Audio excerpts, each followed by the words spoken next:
A continuación, Neurología al Día. Clasificación A. Apto para todo público.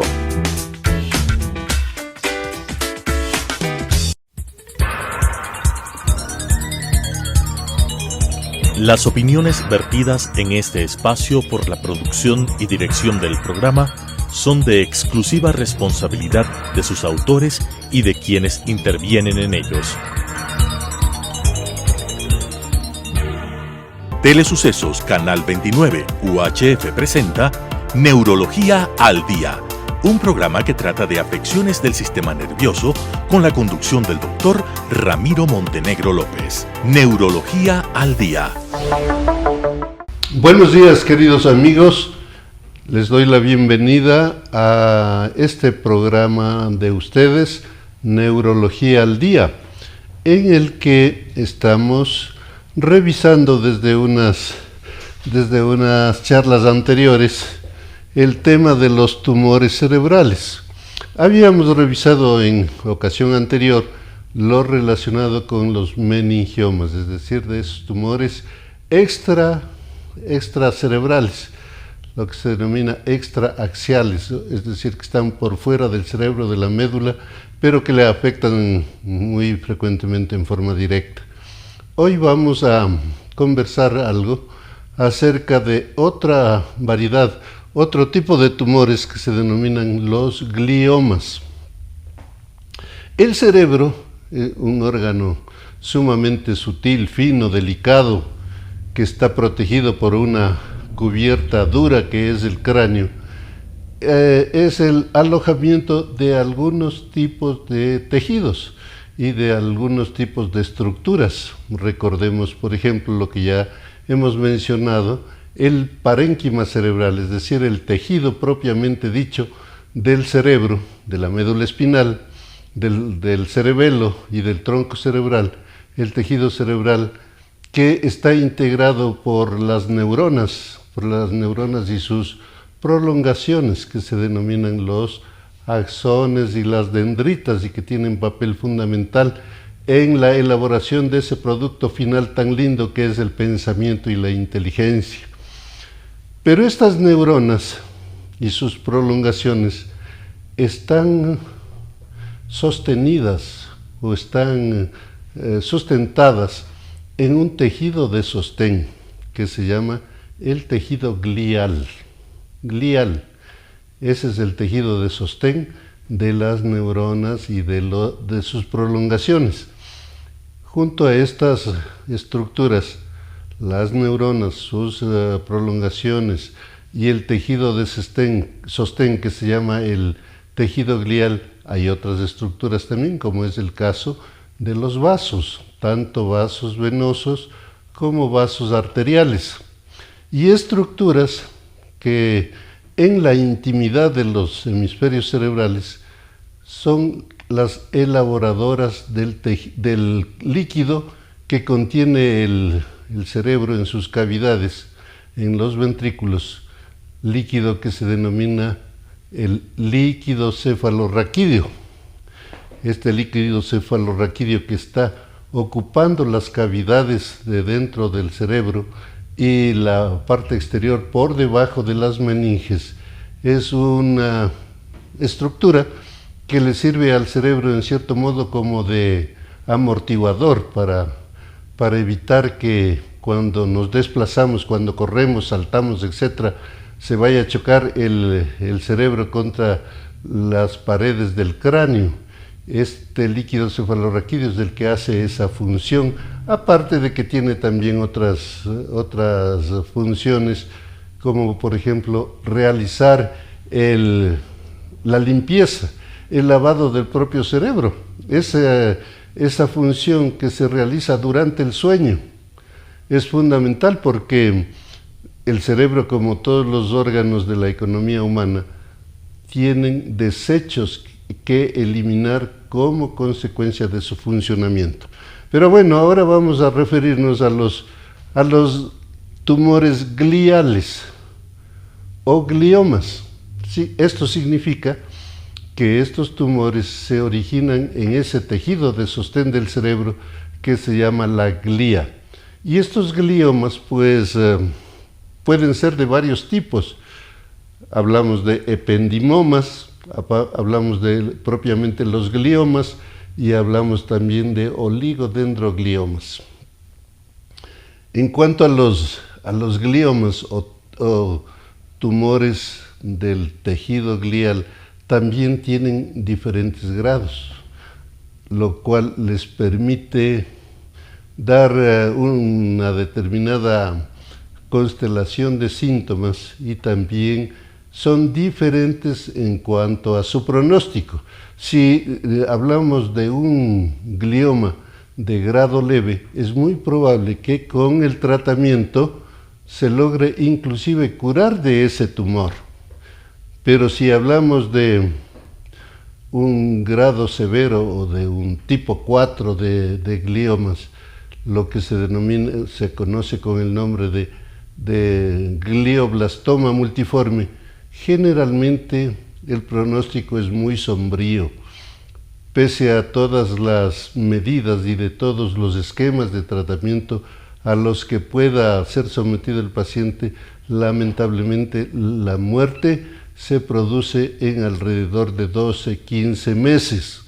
Por lo tanto, es fundamental poder establecer con exactitud qué tipo de glioma es el que tiene una determinada persona y cómo vamos a hacer la diferenciación. En primer lugar, quisiera decirles que los tumores, cualquiera de los tumores que tengamos dentro de la cabeza, van a dar un determinado tipo de síntomas y de signos que serán variables de persona a persona y dependen de la localización del tumor, dependen de los efectos que estén causando sobre las estructuras a las que están afectando. También depende del tamaño del tumor.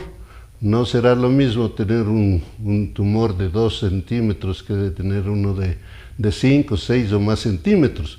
Por lo tanto, los síntomas son variables y también los síntomas dependen del tipo de tumor, de lo que acabamos de decir, del grado o de la variedad de tumor. Habrá algunos de ellos que tengan un crecimiento lento a lo largo de meses y habrá otros que tienen una evolución pero sumamente rápida, como es el caso del glioblastoma multiforme, que puede dar síntomas ahora aparentemente leves y después de unas semanas puede estar florecido el cuadro sintomático por la malignidad, la severidad de este tipo de tumor.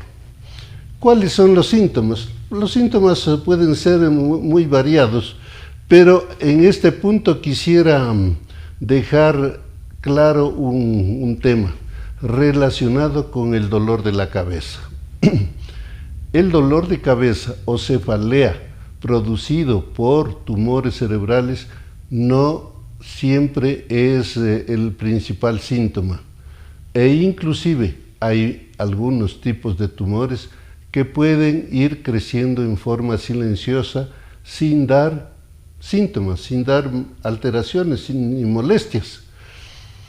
De ahí que cuando empiezan a dar molestias, especialmente cuando empiezan a causar dolor de cabeza, significa que el tumor ha crecido y está provocando efectos sobre las estructuras vecinas, especialmente afectando las estructuras sensitivo-dolorosas para provocar el dolor. Y cuando esto ocurre, ya el dolor no es solamente eso, sino que va acompañado de otras manifestaciones clínicas relacionadas con que ese tumor está ocupando un espacio. Y como todos sabemos, los volúmenes que se alojan en cualquier estructura ejercen una presión. Y si es que tenemos un tumor relativamente pequeño o grande, de todas maneras van a provocar un aumento de la presión dentro del cráneo, lo que denominamos un síndrome, se produce un síndrome de hipertensión intracraneal. Por tanto, ya no solamente habrá dolor de la cabeza, sino también se presentan náuseas, se presentan vómitos, se puede presentar desequilibrio. Dependiendo del sitio donde está localizado el tumor, los síntomas pueden ser de varios tipos. Pero dentro de esta sintomatología hay que tener presente también que una de las manifestaciones son las crisis epilépticas.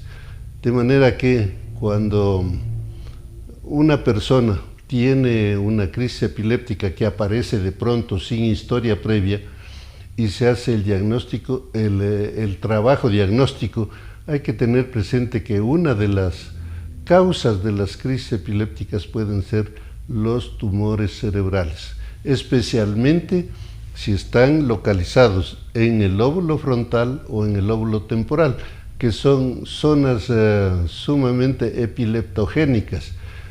A ese paciente entonces le vamos a hacer la investigación de la localización de los tumores, y en la actualidad inclusive hay posibilidad de, a través de los estudios de imagen, adelantarse en cuanto a la determinación de qué tipo de tumor estamos atendiendo.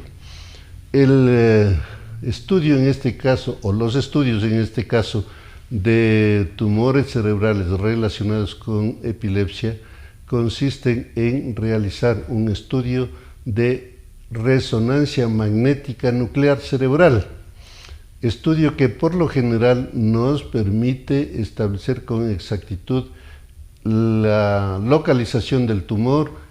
Se puede adelantar algún criterio en relación con el tipo de tumor. Por ejemplo, el glioblastoma, que repetimos ya varias veces que es un tumor sumamente maligno, da unas características que son muy fáciles de definir en la resonancia magnética.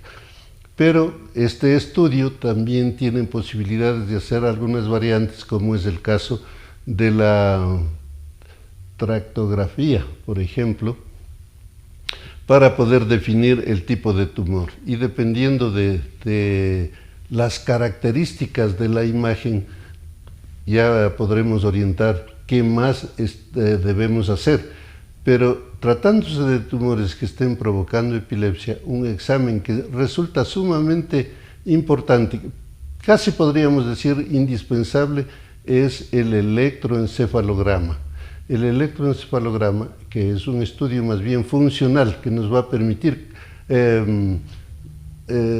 definir cómo está funcionando el cerebro, cómo está funcionando la corteza cerebral especialmente, nos va a orientar también, en este caso, a definir el tipo de crisis y orientarnos hacia el tratamiento. Una vez establecido mediante estudio electrofisiológico, que es el electroencefalograma, y mediante estudios de imagen, básicamente la resonancia magnética nuclear, tomaremos la decisión de si someter al paciente a una biopsia, someter al paciente a cirugía o dejar al paciente sin someterlo a ningún tipo de tratamiento, porque la situación es de tal naturaleza que haciendo cualquiera de los procedimientos el resultado va a ser igual, como es el caso de este tan mentado y repetido glioblastoma multiforme. Cuando hemos hecho el diagnóstico, si es que el paciente tiene una variedad que se llama el astrocitoma, que es un tipo de glioma de grado leve, es muy probable que el paciente requiera de una cirugía que va a solucionar definitivamente el problema.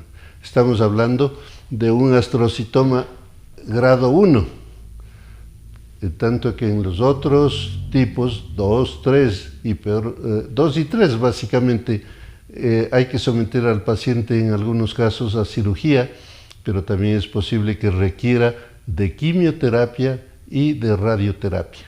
en tanto que en el glioblastoma multiforme a veces se hacen procedimientos para aliviar la presión intracraneal, porque el paciente está sufriendo, está teniendo cefalea muy severa y persistente. Para reducir la presión intracraneal, entonces se somete al paciente a la extirpación de la mayor parte de esa tumoración con el fin de reducir el efecto de aumento de la presión intracraneal y también el efecto de compresión o distorsión de las estructuras. Pero estos gliomas que producen realmente destrucción del tejido cerebral o del tejido cerebeloso o del tejido de la médula espinal, pueden también ubicarse en estos órganos, en el cerebelo y en la médula espinal. ¿Cuáles serán las manifestaciones clínicas en el caso de que el tumor esté localizado en el cerebelo? Básicamente, el cerebelo es el órgano modulador, el que controla, el que armoniza el movimiento. Es el coordinador de las acciones de movimiento. Los pasos que damos al caminar, al correr, al saltar, están ejecutados por las estructuras motoras, pero la modulación para que el movimiento sea coordinado lo realiza el cerebelo. Por lo tanto, también la voz, el lenguaje, es una función que está modulada por el cerebelo.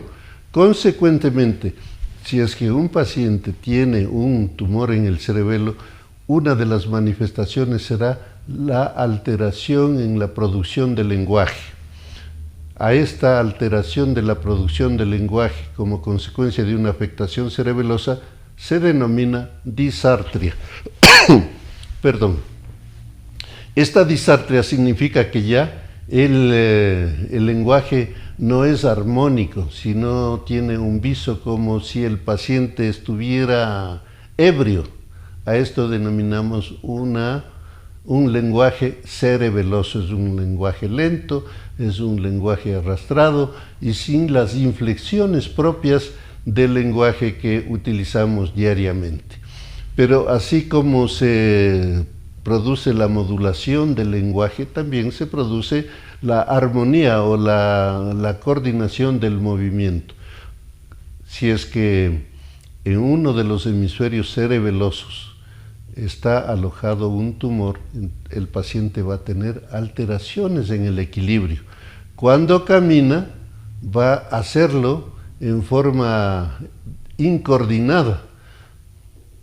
Muy frecuentemente asociamos esta alteración del movimiento como si el paciente estuviese ebrio, es decir, ya no seguirá una línea recta, sino con tendencia a voltearse o a virarse para cualquier lado o inclusive para adelante o para atrás. Estas alteraciones son propias de la presencia de un tumor en el cerebelo.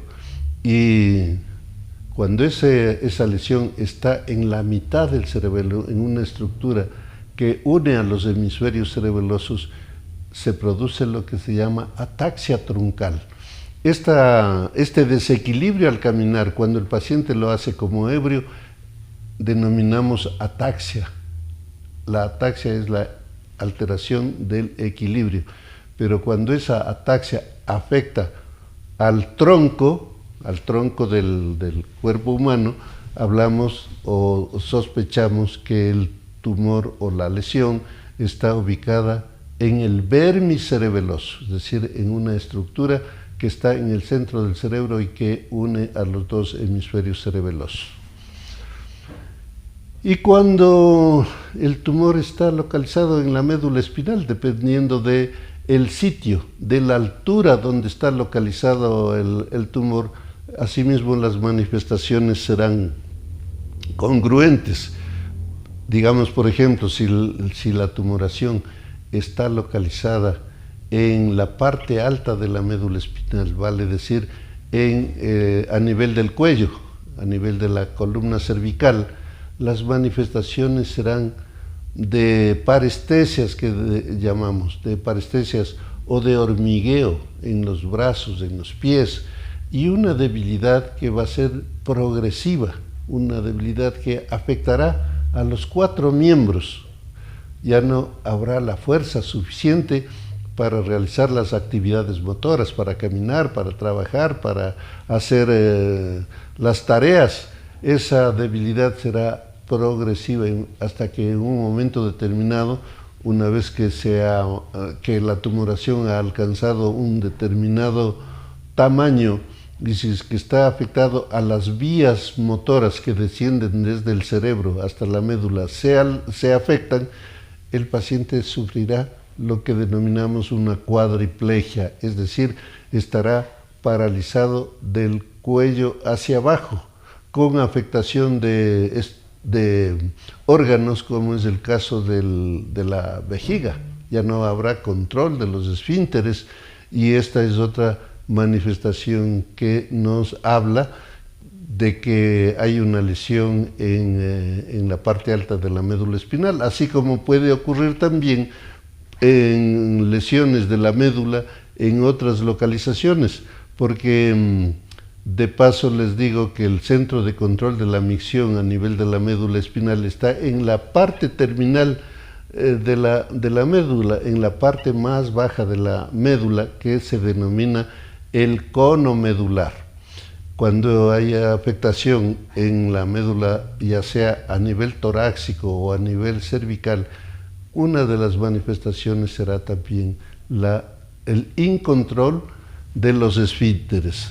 Esto, unido a las deficiencias motoras, nos va a hacer sospechar en la posibilidad de una lesión tumoral a nivel de la médula espinal.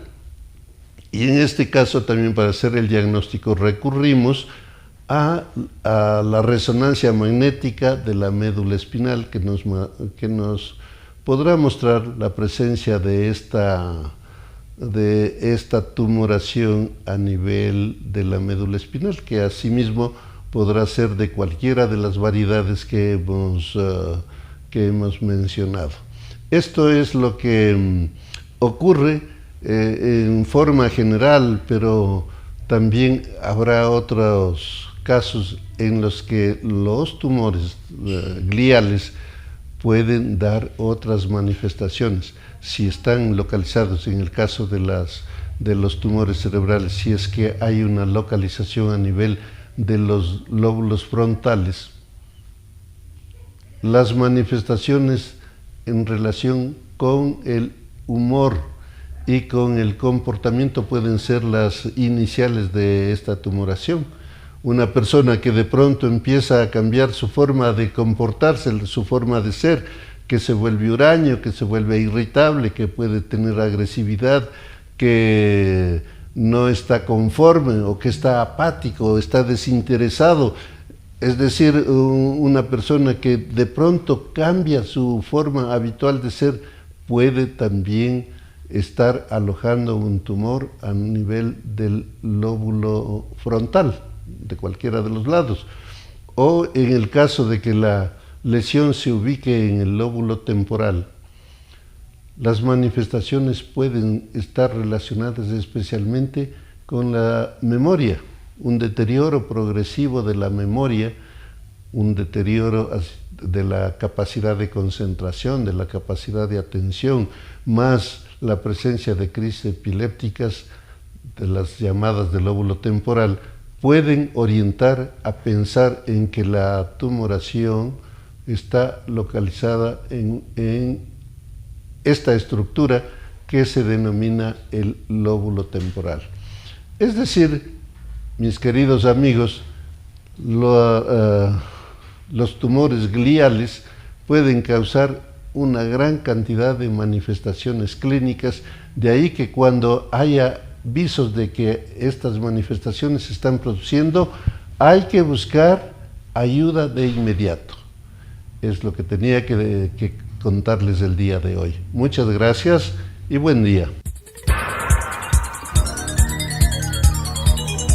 Las opiniones vertidas en este espacio por la producción y dirección del programa son de exclusiva responsabilidad de sus autores y de quienes intervienen en ellos. Telesucesos Canal 29 UHF presentó Neurología al Día, un programa que trata de afecciones del sistema nervioso con la conducción del doctor Ramiro Montenegro López. Neurología al Día.